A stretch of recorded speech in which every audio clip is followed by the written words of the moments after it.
Hello, everybody. I'm astrologer coach Sonja Francis, and today we're going to be talking about the next new moon, which will be on May 19th at 11:53 a.m. New York time, which is 4:53 p.m. London time. And this new moon will become exact at 28.5 degrees of Taurus.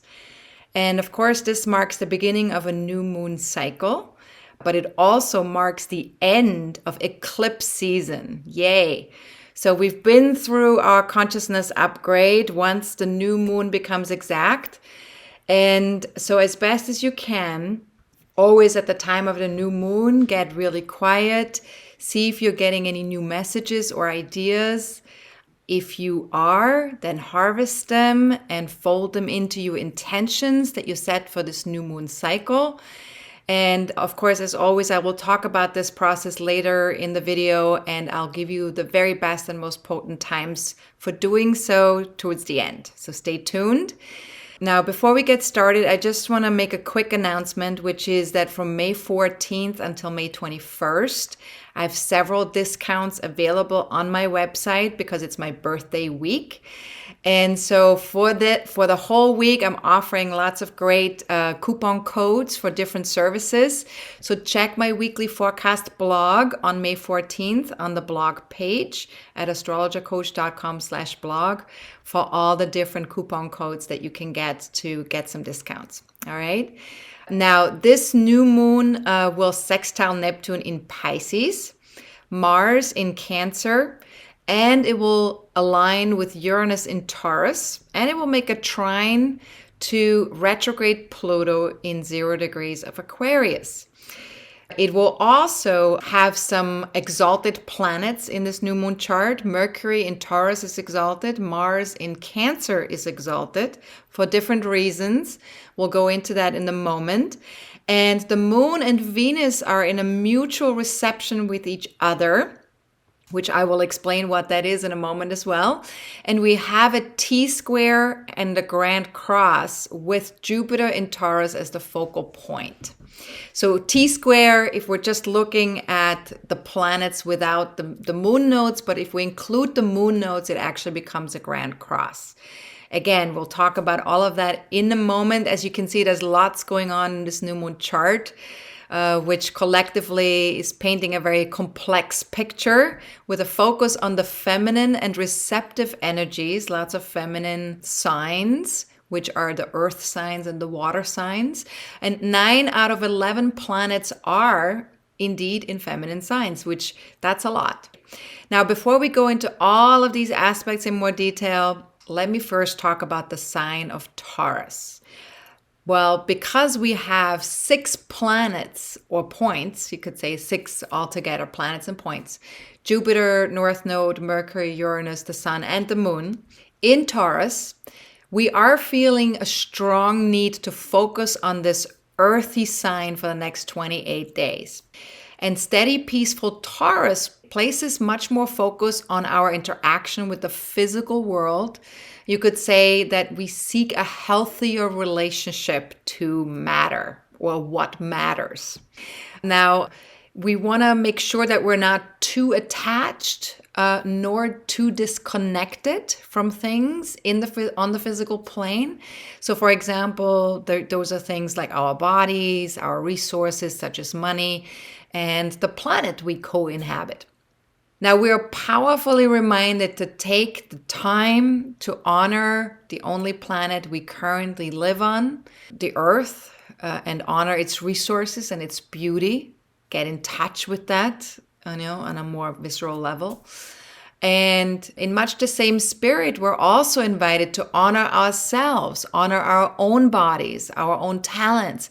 This is a good time for reevaluating our relationship with money and possessions, and for discovering what truly makes us happy and fulfilled.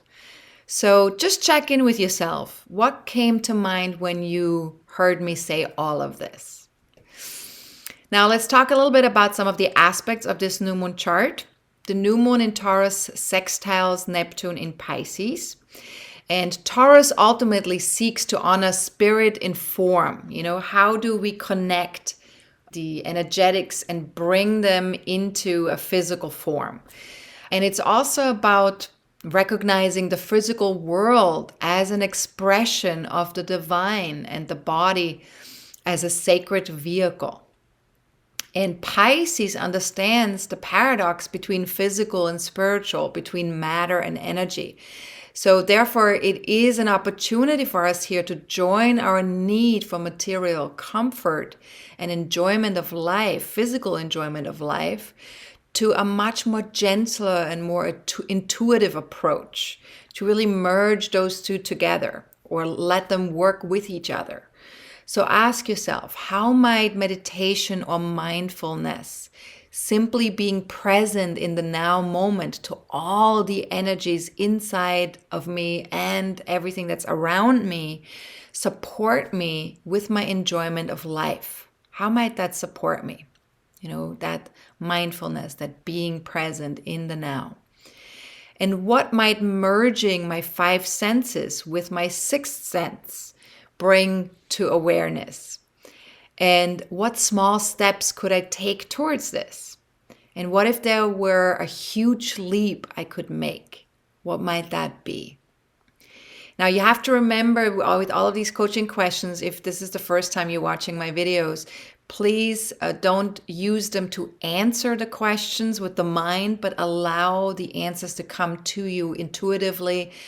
You can do that either via journaling or meditating, or just simply sitting with the questions quietly and maybe brainstorming with other people as well, if you want to do it more as a group collaboration where you just pose the questions and people, just give whatever comes up for them in the moment. Now, something to contemplate or journal on that you can also do with this new moon, since everything is interconnected on an energetic level, and everything is energy ultimately, which we know from physics. Even the densest of masses have molecules and atoms moving around. Might it make sense to be really conscious and aware of how I treat everyone and everything around me, including myself? And might it make sense that my thoughts and behaviors have a direct impact on the whole energy field that we all co-inhabit? If everything is energy, and energy is always everywhere and is interconnected with each other, right? Would it make sense that my thoughts and behaviors have a direct impact on the whole energy field that we all co-inhabit? And could it potentially have a direct impact on me if I were to disregard this interconnectivity? So these are some really powerful questions that we can sort of sit with or work with for the next 28 days after May 19th. Now, the new moon in Taurus sextiles also Mars in Cancer. And this may be a good time to take action on some financial matters that bring us a sense of emotional security. It might also be an opportunity to engage with others in a nurturing, familiar way and enjoy a good meal, a glass of wine. Do things that really bring us pleasure. Now, our self-confidence and self-esteem can get a boost here. We feel we can meet life on life's terms and stand up for ourselves and our point of view without becoming hostile or confrontational with other people.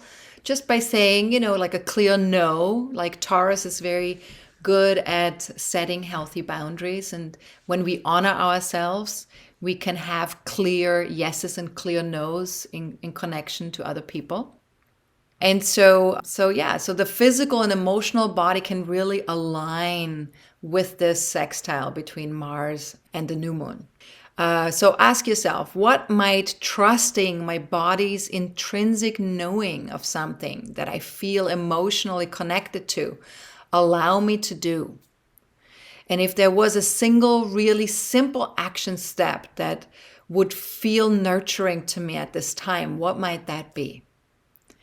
And how might combining my emotional needs with a realistic, practical approach support me at this time? So Taurus is very practical, right? It's very about like what really, what's like a realistic way of doing things? What's practical? And so we want to sort of bring our emotional understanding of things or our emotional needs for things into that realm of practicality. Now, the new moon trines the retrograde Pluto in 0 degrees of Aquarius. And this is an out of sign trine, what the astrologers call an out of sign trine. And that means that the planets involved are in signs that would normally square each other, like Taurus and Aquarius would normally be a square to each other. But because of the late degree of the new moon in Taurus and the very early degree of the retrograde Pluto in Aquarius, they're actually really literally only like less than 2 degrees apart from each other, which is nothing, which is like a tiny, tiny scratch, right? In the scheme of aspects, when we think about aspects. And therefore, they're already forming a trine with each other. And so this aspect invites us to empower each other in regards to earthly issues and mutually support each other. So anything in connection to the physical plane, we want to support each other as much as we can. We're also being invited to focus on what we actually have control over and surrender any fears about the outside world or other people, and also the social and political issues that go on in the outside world, and all of those things that we really don't have any control over. So we want to surrender our fears about anything that we don't have control over, especially things in outside of ourselves. Those are usually things we don't have control over. Now ask yourself, what fears, unhelpful behaviors, or destructive patterns have been holding me back from truly seeing my value and the physical beauty of life all around me? And that's what fears do, right? Like when we're in fear, we're in a very dense vibration with life. We have a very hard time collaborating and co-creating with life. And so, it keeps us from really seeing things the way they really are. It keeps us from seeing the physical beauty of life. It keeps us from seeing how we fit into that picture and the value that we have in this life. And so fear also can be connected to unhelpful behaviors and destructive patterns. So looking at that is really, really important for ourselves. If we can really take a good, nice look at that.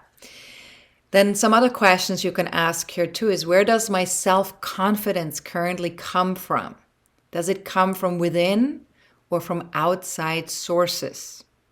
And that makes a huge difference, whether we source our self-confidence from within or we source our self-confidence from the outside world. That has a very different impact because the outside world is not in our control. So if the outside world shifts, immediately our self-confidence plummets. But if the self-confidence comes from within, then we have way more control over that and we can manage that way better than if we place our self-confidence with the outside world. Now, so just check in with yourself. Does my self-confidence currently come from outside sources or from within? And if my body had any say in this, what might it be saying to me? So the physical body holds a lot of wisdom. So if you can, keep checking into your physical body. Taurus is very good at connecting to the physical body. And does the current source of my confidence empower me or create more fear and anxiety within or around me? And that's a very powerful investigation right there as well, is to just see, does the current source of my inner confidence or my connection with myself, my self-worth, does that empower me or does it create more fear or anxiety? Now, how might I find more powerful ways to empower myself and others? And what would it look like if I were more truthful and authentic in my connection with others? How about my self-connection? Can I be more truthful and authentic in connecting with myself? And how could honoring myself, my talents, and my current physical reality help me manifest a better future? So these are all great questions to work with and ask yourself in connection with this trine between the new moon and Pluto. And of course, these questions are also available in writing in the new moon in Taurus article on my website. So if you're already a member of my online community, you will have access to the whole article. If you're not yet a member, you have only access to the first 10 paragraphs of that article. So feel free to check that out if you want to work with the coaching questions in terms of journaling or anything like that for the next 28 days. Now, the new moon also conjuncts Uranus in Taurus. And we have been feeling this alignment several times already since 2019, that Uranus is part of a new moon or full moon energy. And this underlines the message that we have a willingness to innovate and break free from outdated physical forms and comforts in our lives. And this is individually speaking and collectively speaking. And so we're invited to operate without social approval and do what works best for us. And this is our time to develop some self-love and self-awareness, because without that, we're just going to be doing some rebellious stuff that might be destructive to society or to ourselves. So really develop some self-love and self-awareness, new ways of seeing, using, and approaching our personal resources, our personal possessions, our valuables, money, talents. All of that is becoming really important, and it's inevitable for us to look at things from in a different way and approach things differently. So ask yourself, what is the next step on my journey towards becoming an ever stronger, healthy individual, one who honors and loves themselves and is not afraid to have different values from others? And where do I need to break free from some kind of physical rut that I'm in? Whether that's my own body, or whether that's my resources, my money, my finances, or whether that's something in my physical reality. Is there something that I need to break free from that feels like kind of I'm in a rut? And what does my body require to feel more free? What can I do for my physical body or for my physical experience here in this lifetime to feel more free, to have more freedom? Now, over the next 28 days after May 19th, could I break away from anything that keeps me from honoring myself? Because when we don't honor ourselves, that's when things starts to break down in a sense, in a physical sense, right? So is there anything that I could break away from that's not honoring me, including any attachments to what feels comfortable in my life? Sometimes we have attachments to things just because we've done it for so long. We're used to it. It's familiar. It's like it's a habit. But what if those attachments or those habits or those familiar things are not honoring me? So could we just let go of some of these attachments so we can feel more free? We can have a better, freer life. Now, the moon in Taurus and Venus in Cancer have a mutual reception to each other. So in other words, these planets are in each other's signs at the time of the new moon. And that means that they mutually support each other's agenda, because the moon rules Cancer and Venus rules Taurus. So that's what makes them be in each other's sign. And that's why they're supporting each other's agenda. Now, this allows us to connect a sense of earthiness and practicality with familiarity or nurturing connections to others. Slowing down is a good idea, and self-care is really key here. So as best as you can, nurture yourself, focus on things that support your physical and emotional well-being in all areas of your life. But most of all, be kind to yourself and take baby steps. Cancer, the moon, baby steps. Take baby steps. In other words, move out of your comfort zone by all means, but just do it real slowly. Do it, one step at a time. And ask yourself, after May 19th, on May 19th or after May 19th, if a 28-day timer started now, who could I contact in support of this agenda before this timer went off? Mercury and Mars are both exalted, like I mentioned earlier. And so let's talk a little bit about each one of them, why they're exalted, because there are different reasons for why they're exalted at the time of the new moon. Now, Mercury is still stationing and therefore exalted until May 20th, which is the day after the new moon becomes exact. So really just right at the time of the new moon, it's still kind of exalted because Mercury ends its retrograde phase on May 14th in the late evening, entering its post-shadow phase at that time. Feel free to read more about, post-shadow phases, the end of the retrograde phase, the station phase, all those things. You can read more about that in my weekly blog and my daily forecasts, which are available to all my members. And also each Monday's forecast is available for everybody. The beginning of the weekly blog basically is available for everybody. So feel free to check that out on my blog page. Now, the exalted Mercury in Taurus is moving through its shadow phase at the time of the new moon and is asking us to think carefully about all the decisions that we've made during the retrograde phase, April 21st until May 14th. So ask yourself, what needs to be addressed with regards to finances, physical enjoyment of life, honoring myself? Where have I become too attached to physical comforts? Where do I resist money and finances in my life? And this might be a question where some of you might be like, that's a silly question. Of course I don't resist money and finances in my life.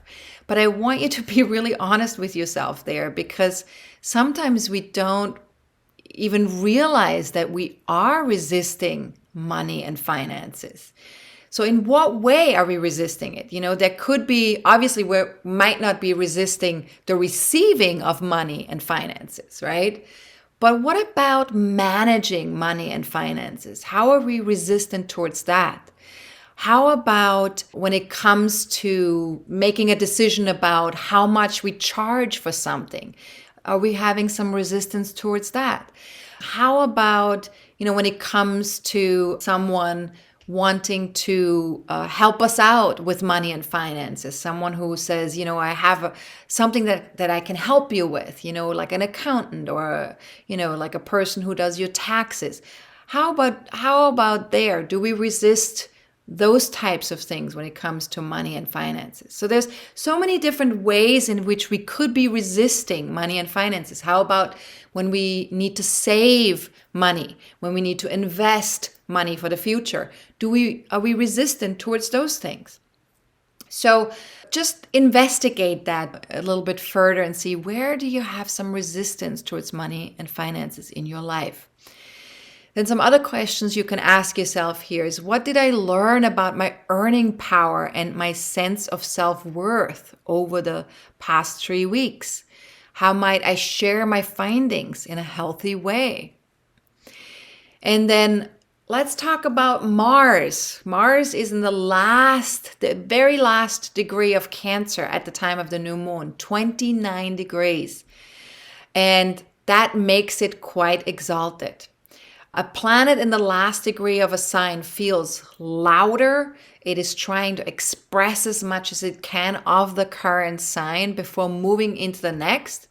So it's sort of like the last hurrah before moving on to the next phase. And this would indicate a strong urge to completing something, most likely something that started when Mars moved into Cancer on March 25th of this year.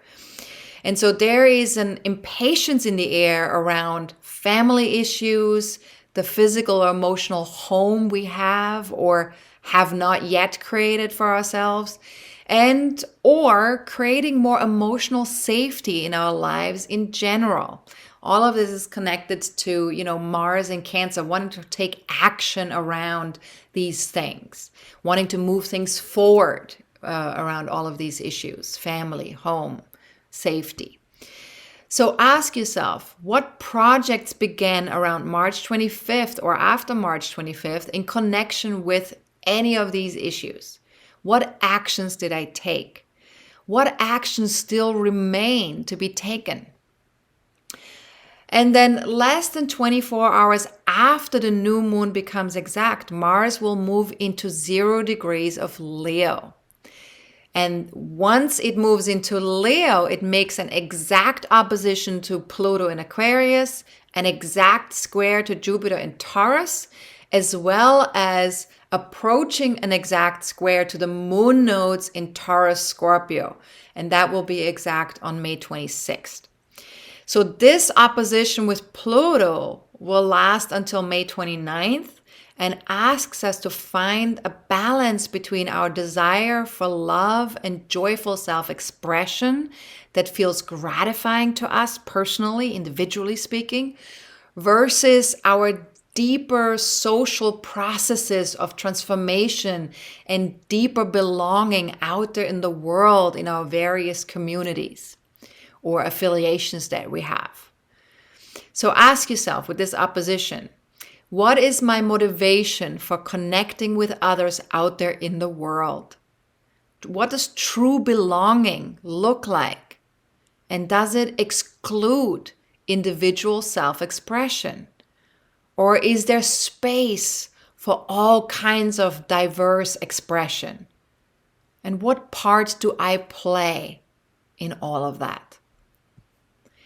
And where is the balancing point between being fully myself without apologies, which is that Mars in Leo, versus working for a greater purpose out there in the world, Pluto in Aquarius? And how might a deep focus on self-expression and creative authenticity serve me at this time? And what needs to transform so I can be fully myself, an empowered version of myself, and fully alive?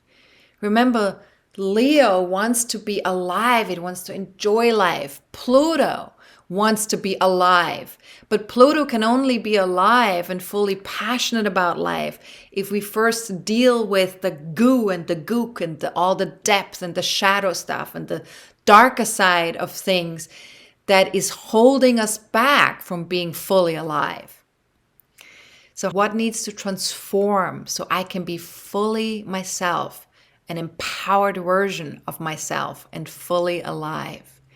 These are great, great questions to ask with that opposition until May 29th. Now, this T-square, which is also a grand cross if we include the moon nodes, has Jupiter in Taurus as the focal point. And this asks us to break down long-standing ways of dealing with external pressure. And also it asks us to take a look at our belief systems.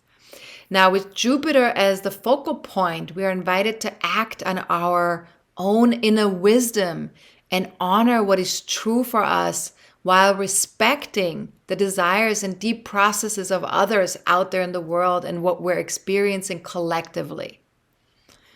So it's a lot, right? I mean, a T-square is always a stressful aspect where we're dealing with a lot of different components and we need to stretch ourselves. So it's a lot, right? So when we're saying here, we need to hone our own inner wisdom and honor what's true for us, in terms of our own physical reality, versus also respecting the desires and deep processes of other people and what goes on out there in the world collectively. You can see how that creates some pushing and pulling right there. But we have to remember that squares mark important turning points. They energize us to make a shift in perspective and direction in order to have progress. individually speaking and collectively speaking. So in other words, we're being asked to stretch ourselves and grow beyond what we have previously known for ourselves and where we have been comfortable up until now. And in particular, this is connected to the conjunction that Pluto and Jupiter had in 2020, right? So when the pandemic started, all of 2020 was that conjunction between Pluto and Jupiter, and now they're making a square to each other. So ask yourself, where is my vision calling me to be more emotionally authentic, deeply alive, and fully connected in my interactions with others?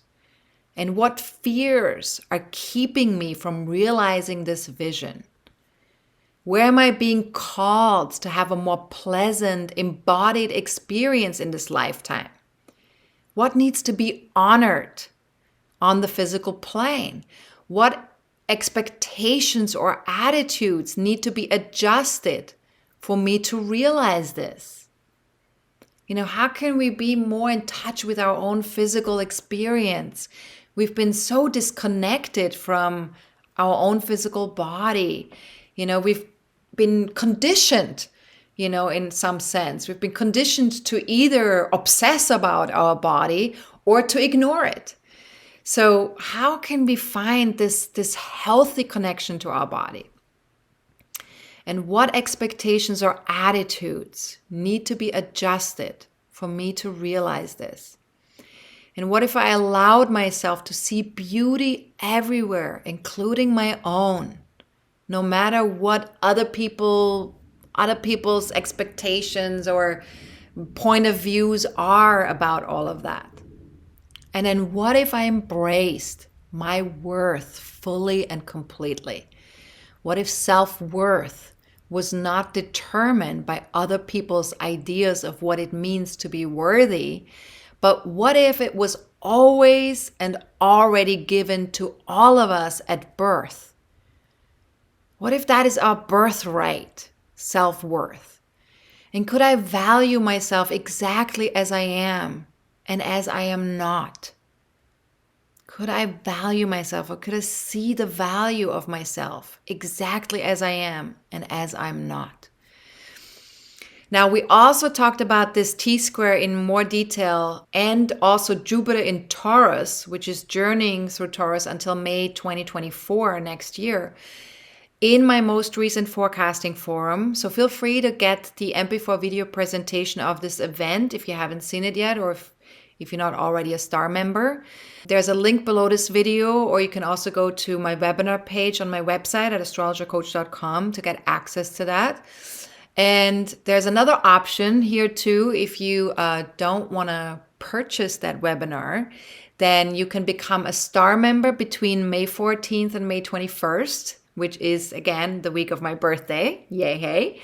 And this webinar will be a gift from me to you for becoming a star member.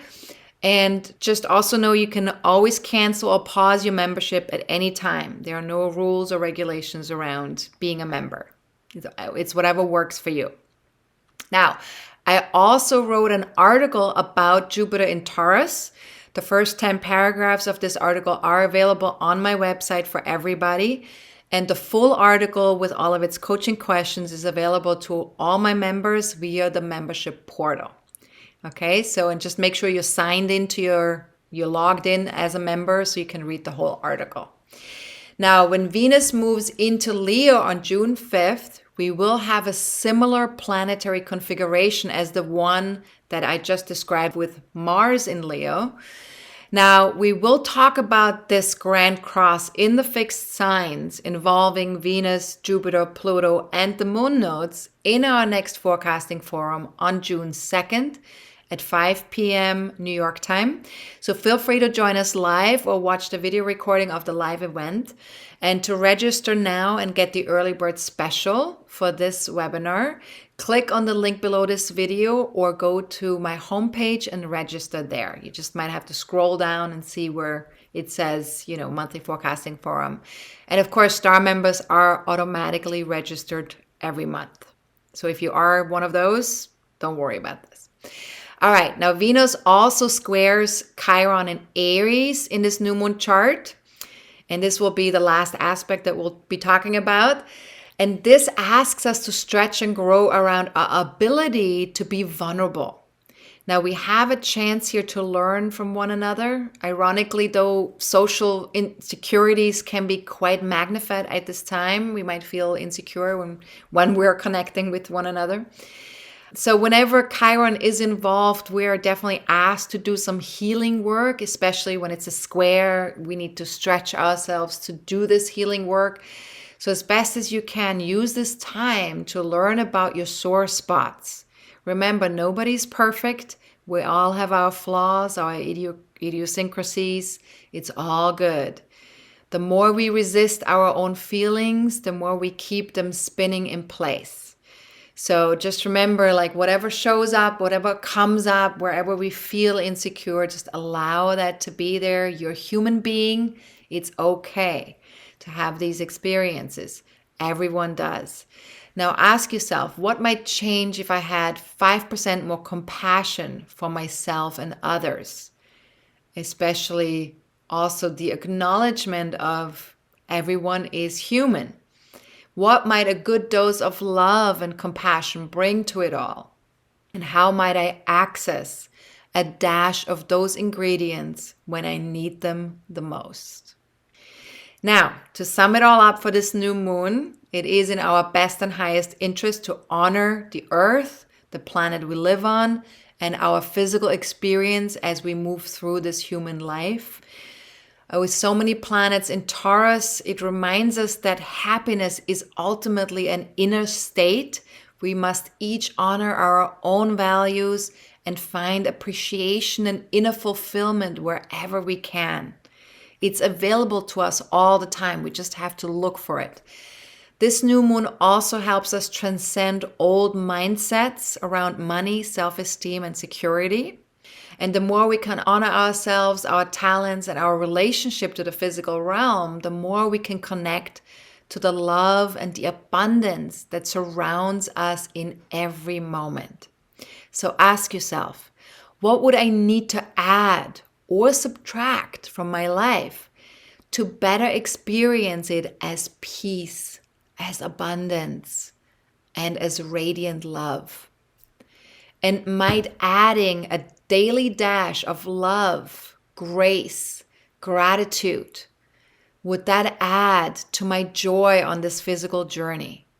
If we just add a dash of that, love, grace, gratitude. Now, lots of shifts are happening, obviously, internally as well as externally. So a certain amount of discomfort and feeling unsettled is natural as that takes place. So ask yourself, could I get 5% more comfortable with feeling unsettled and uncomfortable? And what if those feelings were good news? What if those feelings ultimately led to a healthy connection with myself, with my body, my talents, and my worth? And if that were true, could I simply hang out with the discomfort just for right now? So sometimes allowing ourselves to hang out with discomfort or hanging out with feeling unsettled, if we just give ourselves permission to do that, that already takes the edge off. Because it's the fighting it, it's the resisting it that keeps it in place and that makes it build and makes it bigger. So what if we can just simply hang out with all of those feelings and just allow them to be there exactly as they are? We don't have to make them bigger. We don't have to make them smaller. Just let ourselves be there with it all. Just create some space, and just for right now. All right, now if you have an ascendant or personal planets or points in 26 to 29 degrees of Taurus, Scorpio, Leo, Aquarius, or 0 to 1 degrees of Gemini, Sagittarius, Virgo, or Pisces, then this new moon will have a greater impact on you personally. However, Also, if you don't have planets or points in those degrees or signs, just look to see where does 28.5 degrees of Taurus land in your own birth chart. Because that house, that area of your life will be most impacted by this new moon energy.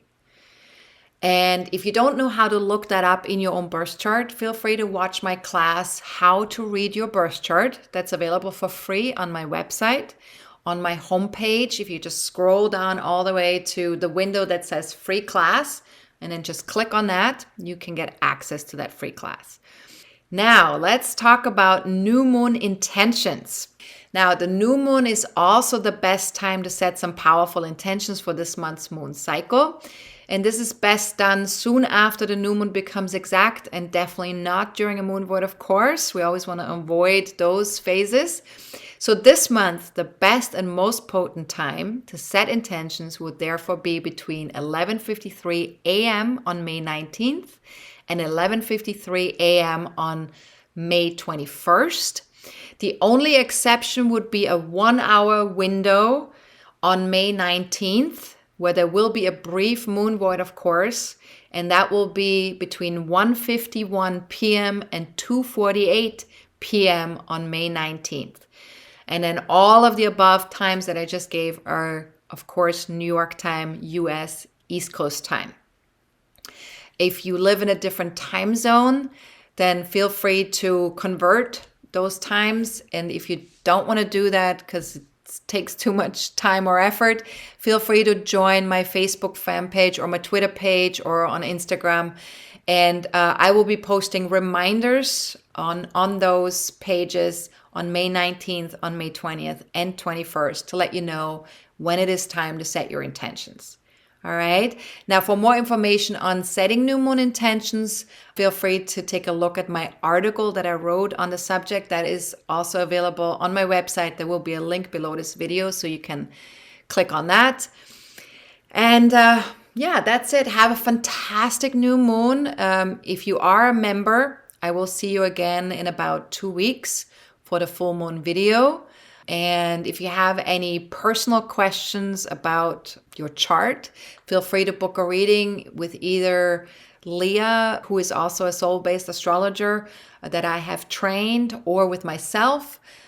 Readings are available on my website galore, all different types of readings, different length, different price ranges. So feel free to take a look at my services page if you need to do that. All right, so have a fantastic new moon. I'll either see you 4 weeks from now if you're not yet a member of my online community, or I'll see you in 2 weeks from now for my members with the full moon. All right, so much love, and as best as you can, take good care of your physical, emotional, and mental well-being. I am astrologer coach Sonja Francis.